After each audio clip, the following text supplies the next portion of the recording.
Ebu Ubeyde, Medine pensaba, Ebu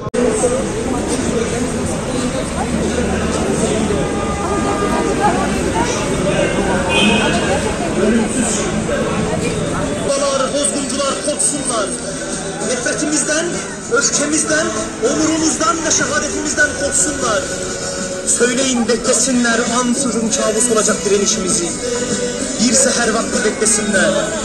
Ey sevdamıza taş koyanlar, ey kaybımızdan haz duyanlar, ey yeryüzünün fesat, fitne, nifak kaynakları.